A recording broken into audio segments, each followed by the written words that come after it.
এই যে বাংলাদেশি দাদা, এদিকে একটু আসুন, একটু শুনুন। হ্যাঁ, কি হয়েছে দাদা? কও।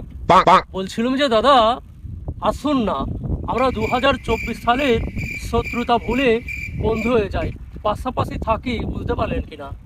হুম, তোমার মতো মাঠে আগা লোক আমার বন্ধু হতে পারে না। আমার সাথে বন্ধুত্ব করার জন্য ভালো ভালো লোক সিরিয়াল দিয়ে বসে রয়েছে। কি যা তা বলছেন দাদা? বলছিলাম যে দেখুন না, আপনাদের দেশের একজন সুনামধন্য হুজুর আলেমে দ্বীন, তিনি কিন্তু বলেছে যে আসলে আমরা আপনাদের বন্ধু হয়েই থাকতে চাই, বলতে পারলেন কিনা? হুম, কথাটা ভুল শুনছো দাদা।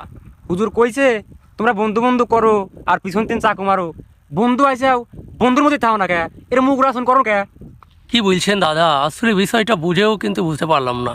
যাই হোক দাদা, সেটা নাই করলেন।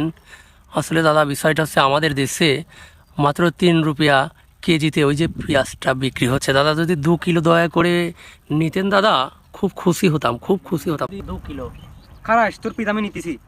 খুশি হলাম দাদা, খুশি হলাম, খুব খুশি হলাম। প্লিজ আমাকে ক্ষমা করে দাও, প্লিজ। শালা